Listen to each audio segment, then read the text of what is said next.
உங்களுடைய பார்வையில 200 தொகுதியில திமுக கூட்டணி வெற்றி பெறுவதற்கு வாய்ப்பு இருக்கா? யார் இந்த ஐடியா கொடுத்தான்னு முட்டாள்தனமான ஒரு ஐடியா.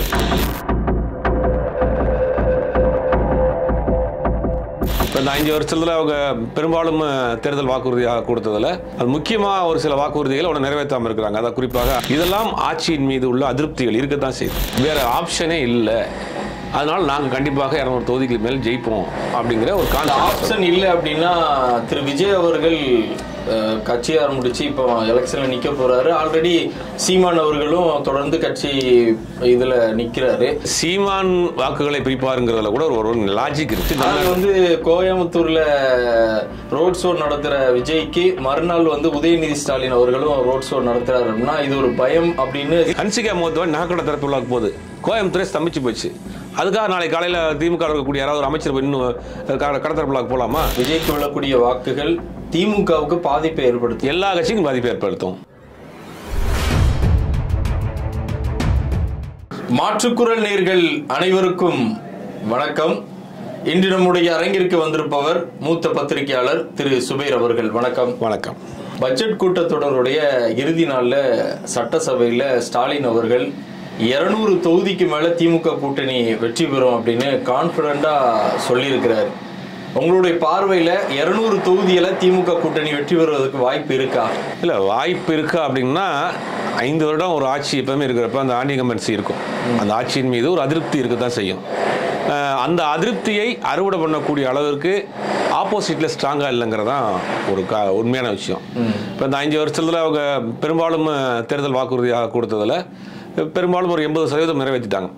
அது முக்கியமாக ஒரு சில வாக்குறுதிகள் அவனை நிறைவேற்றாமல் இருக்கிறாங்க. அதான் குறிப்பாக அரசு ஆசிரியர்கள் அப்புறம் அரசு ஊழியர்களுக்கான அந்த பழைய ஓய்வூதிய திட்டம், பழைய பென்ஷன் ஸ்கீமுக்கு கொண்டு வரணும்னு சொல்கிறாங்க. தேர்தல் அறிக்கையாகவே கொடுத்துருக்காங்க. காலங்காலமாக அரசு ஊழியர்களும் ஆசிரியர்களும் திமுகவுக்கு ஓட்டு போடக்கூடியவர்கள். அந்த வாக்குகள்லாம் வந்து அவங்க கொஞ்சம் கோபமான மனநிலையில் தான் இருக்கிறாங்க. அங்கங்கே ஆர்ப்பாட்ட போராட்டங்கள்லாம் பண்ணிட்டு இருக்காங்க. அப்புறம் சாலை வசதின்னு பார்த்தா பெரும்பாலும் சென்னை மாதிரியான இடங்களில் மிகப்பெரிய அளவில் சாலை வசதி எதுவும் ஒன்றும் கட்டமைக்கலை. பார்த்தா எங்கே பார்த்தாலும் அந்த மெட்ரோ ஒர்க்கு, அந்த ஒர்க்கு பிரச்சனை போயிட்டுருக்கு. கவுன்சிலர்களுடைய கட்ட பஞ்சாயத்து, அது பார்த்தீங்கன்னா பெரிய அளவில் கவுன்சிலருடைய கட்ட பஞ்சாயத்துகள் நடக்குது. இதெல்லாம் ஆட்சியின் மீது உள்ள அதிருப்திகள் இருக்கத்தான் செய்யுது. அதில் இல்லை, எதுவுமே இல்லை, 100% பெர்ஃபெக்டான ஆட்சி யாருமே பண்ண முடியாது. எல்லா ஆட்சியிலையும் இருக்குது. பட் இதெல்லாம் இந்த அதிருப்தியெல்லாம் ஓட்டுகளாக ஆப்போசிட்டில் மாற்றுறதுக்கு அவர்கள் வலுவா இல்லையே. அதான பெரிய வருத்தமான விஷயம். இப்போ அதிமுக ஒரு வலுவான கட்டமைப்பில் உள்ள ஒரு கட்சி. ஆனால் அது நம்பகத்தன்மை இழந்துருச்சே. போன வாரம் வரைக்கும் நாங்கள் பாஜக கூட்டணி இல்லைன்னு சொல்லிட்டு எதுக்கு கூட்டணியிலேருந்து வெளியில் வந்தீங்க, எதுக்கு சேர்ந்தீங்கன்னு கூட சொல்லலையே. நாங்கள் சொல்ல வேண்டிய அவசியம் இல்லைன்னு இன்னைக்கு பேசிகிட்டு இருக்காங்க. சொல்ல வேண்டிய அவசியம் இல்லைன்னா ஓட்டு போடுறது மக்கள் தானே, மக்களுக்கு சொல்லணும்ல. நாங்கள் எதுக்கு அதிமுக கூட சேர்ந்தோம், எதுக்கு பாஜக கூட சேர்ந்தோம், எதுக்கு பாஜக விட்டு வெளியே வந்தோங்கிற ஒரு காரணத்தை சொல்லணும்ல.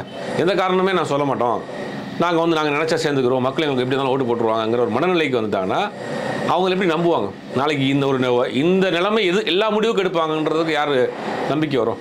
இப்போ அந்த ஆளும் கட்சியின் மீது உள்ள அதிருப்திகளை வாக்குகளாக அறுவடை பண்ணுறதுக்கு அங்கே வந்து கட்சி ஸ்ட்ராங் இல்லை. இதுதான் உண்மை, யதார்த்தம். ரெண்டாவது, பாஜக வந்து இன்னைக்கு பாஜகவின் பிடியில் அதிமுக இருக்கு. நீங்கள் பாஜகவுக்கு ஓட்டு போடுறது ஒன்று தான், அதிமுகவுக்கு போடுறது ஒன்று தான்.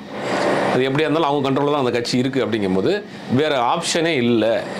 அதனால நாங்கள் கண்டிப்பாக 200 தொகுதிக்கு மேல் ஜெயிப்போம் அப்படிங்கிற ஒரு ஆப்ஷன் இல்லை. அப்படின்னா திரு விஜய் அவர்கள் கட்சி ஆரம்பிச்சு இப்போ எலெக்ஷன்ல நிக்க போறாரு. ஆல்ரெடி சீமான் அவர்களும் தொடர்ந்து கட்சி இதுல நிக்கிறாரு. அப்படிங்கும்போது வந்து இன்னைக்கு அவர்களுக்கு ஓட்டு பிரிவதற்கான வாய்ப்புகள் இருக்கும் அப்படிங்கிறதையும் ஒரு கண்ணோட்டமா நம்ம பார்க்கணும் இல்லையா? இல்ல, சீமான் வாக்குகளை பிரிப்பாருங்கிறதுல கூட ஒரு லாஜிக் இருக்கு. விஜய் வாக்குகளை பிரிப்பாருங்கிறதுலாம் லாஜிக்கே கிடையாது. விஜய்க்கு எந்த அடிப்படையில் ஓட்டு போட போறாங்க மக்கள்? இது அதிமுக பாஜகவுக்கு மாற்று விஜயா? ஆனால் விஜயோடைய வருகை திமுகவுக்கு ஒரு பதட்டத்தை பதட்டம் யாருமே பதறல சொல்றாங்களே. அந்த பார்க்க போன ரசிகர்கள் தான் பதறாங்க பாக்குறதுக்கு.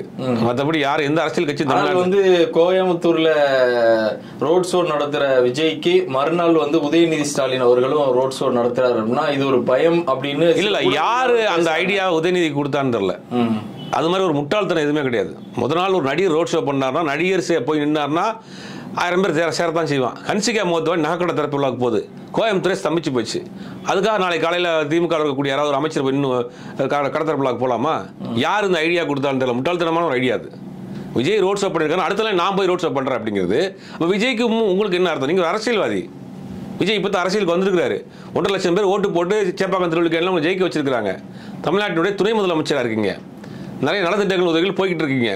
உங்களுக்குன்னு ஒரு இமேஜ் இருக்கு. ஒரு நடி புதுசாக கட்சி ஆரம்பிச்ச நடி ரோட் ஷோ போனாரு, நான் அடுத்த நாளே போறேன் அப்படிங்கிறது அடுத்த நாள் போயிருக்குங்கிறத மிகப்பெரிய முட்டாள்தனம். இல்ல அப்படி பார்க்கும்போது இன்னைக்கு திமுக வந்து விஜய் வந்து தன்னுடைய எதிர்கட்சியாக எதிரியாக பார்க்கிறது அப்படிங்கறத நம்ம புரிஞ்சுக்கலாமா? எந்த கட்சியுமே எல்லாருக்கும் எதிராக தான் பார்ப்பாங்க. நீங்க ஒரு மாற்று கூட்டணியில் இருக்கிற வரைக்கும் கூட்டணி கட்சி, கூட்டணியில் இருக்கிற கட்சி வெளியில போனா அது எதிர்கட்சி. அப்படித்தானே? கூட்டணியில் திமுக கூட்டணி எல்லா கட்சியும் இருக்கு. இன்னைக்கு திமுக கூட்டணியில் வெளியே போனா அது எதிர்கட்சி தான். அப்போ கூட்டணி இருக்க வரைக்கும் தான் அது கூட்டணியோட கட்சி. வெளியில இருந்து அவங்க பிரச்சாரம் எதிராக அரசியல் பண்ணாலே எதிர்கட்சி தானே அது.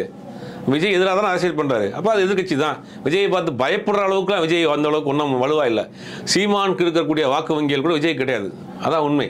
சீமான் ஒரு சித்தாந்தத்தின் பிரகாரம் உள்ள இழுத்து வச்சிருக்காரு. தமிழ் தேசியம் பேசுறாரு, நான் ஆட்சிக்கு வந்து அதெல்லாம் செய்வேன்றார். நடக்குமா நடக்காதா அது கேள்வி கிண்டலாங்கிறது ரெண்டாவது விஷயம். ஆனால் ஒரு தத்துவ ரீதியாக ஒரு விஷயத்தை சொல்லி கொண்டு வந்துருக்காரு. இவர்கிட்ட என்ன இருக்கு? சினிமா கவர்ச்சியை மட்டும் ஒரு கூட்டத்தை சேர்த்து வச்சிருக்காரு. அந்த கூட்டம் மற்ற மக்கள் எப்படி சேரும்? போற இடம் ஃபுல்லாவே இளைஞர்களுடைய ஆர்ப்பரிப்பு ஆரவாரம் இருக்கதானே செய்யும். சினிமா நடிகர் போனா கூட தாங்க செய்வாங்க. ஷூட்டிங் போனா பார்க்க மாட்டாங்க 10 பேர். நீங்க உப்புமா படம் ஷூட்டிங் எடுங்க, இந்த கேமரா எடுத்துட்டு போய் ரோட்ல மவுண்ட் ரோட்ல வச்சு நீங்களே மைக்க பிடிச்சி பேசி இருந்தா 10 பேர் கூட்டம் சேர்ந்து பார்க்க தான் செய்வான். இதெல்லாம் ஓட்டா போடுமா? ஓட்டா விழுமா உங்களுக்கு?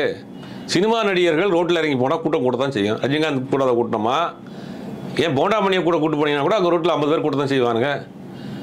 அது வந்து ஒரு சினிமா நடிகரை பார்க்குற ஆர்வம் எல்லாருக்குமே இருக்கும். நீங்க இப்ப பேசுறது கிட்டத்தட்ட ஒரு 50 ஆண்டுகளுக்கு முன்னாடி திமுக காரர்கள் பேசின பேச்சு, ஒரு 20 வருஷத்துக்கு முன்னாடி திமுக காரர்கள் பேசின பேச்சு. குறிப்பா நான் சொல்லணும்னா எம்ஜிஆர் உடைய காலகட்டம், அவர் வரும்போதும் இப்படித்தான் ஒரு நடிகர் அப்படின்னு சொல்லிட்டு அவரும் ரோட் ஷோ நடத்துறாரு அப்படி இப்படின்னு சொன்னாங்க. விஜயகாந்த் அவர்களும் கட்சி ஆரம்பிக்கும் போது இதே மாதிரி தான் திமுக காரர்கள் சொன்னாங்க. ஆனால் அவர்களுடைய 2 பேருடைய வருகை என்பது திமுகவுக்கு பெரிய அளவுல இம்பாக்ட் கொடுத்துச்சு. அப்படிங்கும்போது இன்னைக்கு விஜய் அவர்கள் வரும்போதும் இதே மாதிரியான திமுக விமர்சனம் பண்ணும்போது திமுகவுக்கு ஒரு இம்பாக்ட் கொடுக்குமா? திமுக மட்டும் விமர்சனம் பண்ணல. விஜயனுடைய அரசியல், விஜயனுடைய அரசியல் பார்வை, விஜயனுடைய அரசியல் தத்துவம், விஜயனுடைய அரசியல் கோட்பாடுகளை திமுக மட்டும் எதிர்க்கல. தமிழ்நாட்டில் இருக்கக்கூடிய எல்லா அரசியல்வாதிகளும் எதிர்க்கிறாங்க. நீங்க 50 வருஷத்துக்கு முன்னாடி 40 வருஷத்துக்கு முன்னாடி போனார், 4 வருஷத்துக்கு முன்னாடி போங்க. 4 வருஷத்துக்கு முன்னாடி கமலஹாசன்ங்கிற ஒரு மாபெரும் கலைஞர் ஒரு கட்சி ஆரம்பிச்சார். அந்த கட்சிக்கு மிகப்பெரிய ஒரு கட்டமைப்பை உருவாக்குனார். IAS retired IAS officer, IPS officer, police officer, judges, பத்திரிகையாளர்கள், ஊடகவியலாளர்கள், எழுத்தாளர்கள் ஒரு பெரும் கூட்டத்தை சேர்த்து, ஒரு அறிவார்ந்த கூட்டத்தை சேர்த்து ஒரு கட்சி ஆரம்பிச்சார். கூட்டம் சேர்ந்துச்சு கமலஹாசனுக்கு. அவரால் ஜெயிக்க முடிஞ்சா? ஒரே ஒரு தொகுதியில் ஜெயிக்க முடிஞ்சா?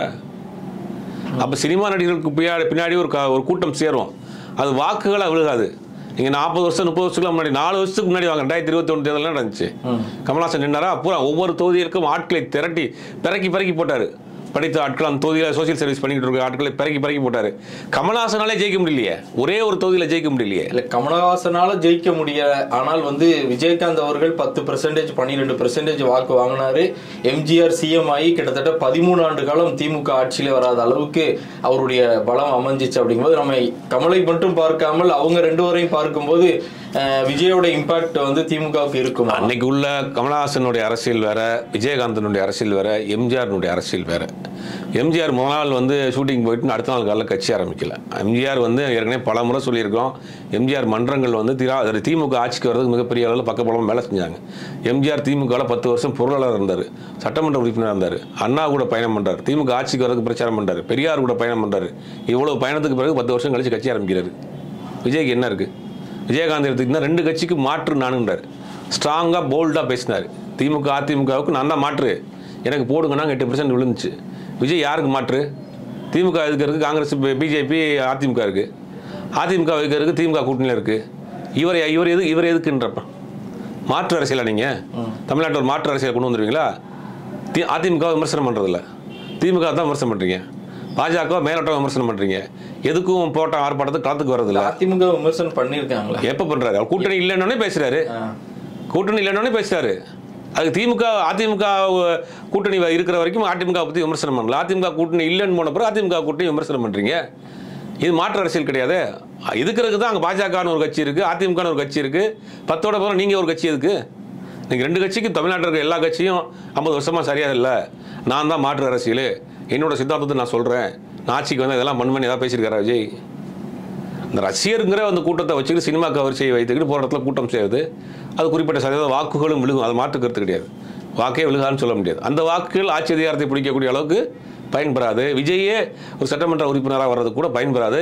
26 தேர்தல்கள் நடக்கக்கூடிய அந்த வாக்குகள், விஜய்க்கு விழக்கூடிய வாக்குகள் திமுகவுக்கு பாதிப்பை ஏற்படுத்தும். எல்லா கட்சிக்கும் பாதிப்பை ஏற்படுத்தும்.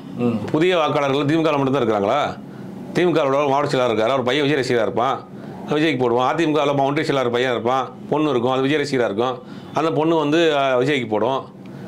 இதெல்லாம் வந்து எல்லா வாக்கையும் தான் பிரிக்க போறாரு. இளம் தலைமுறை வாக்குகளை பிரிக்க போறாரு.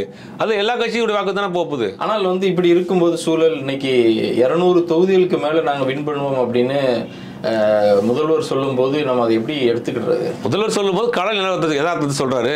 கூட்டணி கட்சிகள் ஸ்ட்ராங்கா இல்லை, நம்ம ஆல்ரெடி 2024 தேர்தலில் 40 தொகுதி ஜெயிச்சிருக்கிறோம், திட்டங்கள் போய் சேர்ந்துருக்கு, 1.5 கோடி பேருக்கு 1000 ரூபாய் மாசம் கொடுக்குறாங்க, அந்த ஓட்டு சாலிடா நமக்கு விழுகும், திட்டங்கள் நிறைய போய் சேர்ந்துக்கிட்டு இருக்கு, ஆட்சிக்கு மேல் அதிருப்திகள் முன்ன இருந்தாலும் கூட பாஜகங்கிற ஒரு சித்தாந்தம் ஒரு கட்சி தமிழ்நாட்டுக்குள்ள வந்துடக்கூடாதுங்கிற நினைப்பு எல்லாருக்கும் தமிழ்நாட்டில் இருக்கு. அப்படிங்கும்போது அந்த கான்ஃபிடென்ட்ல அந்த கூட்டணி கணக்குகள், எதிர்கட்சியினுடைய பலகீனம் எல்லாத்தையும் கால்குலேட் பண்ணி 200 தொகுதி ஜெயிப்போங்கிற ஒரு கான்ஃபிடென்ட்ல சொல்றாரு. இது என்ன இருக்கு? 2001 இதே போலதான் திமுக சொன்னது, பெரும்பாலான இடங்கள்ல நம்ம ஜெயிப்போம், ஆட்சி அதிகாரத்தில் வருவோம்னு. ஆனால் அந்த நேரத்தில் ஏடிஎம்கே செல்வி ஜெயலலிதா அவர்களுடைய தலைமையில் 200க்கும் மேற்பட்ட இடங்களை அதிமுக கைப்பற்றி ஆட்சியை பிடிச்சாங்க.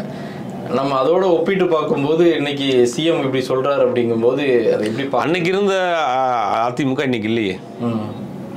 அன்னைக்கு இருந்த அதிமுக இல்லையே. அன்னைக்கு அதிமுகவோட கூட்டணி கேட்கறதுக்காக வாய்ஸ் கார்டன் கேட்டு மாதிரி காத்து கிடந்தாங்க கூட்டணி கட்சி தலைவர்கள். இன்னைக்கு என்ன நடக்குது அதிமுகவில்?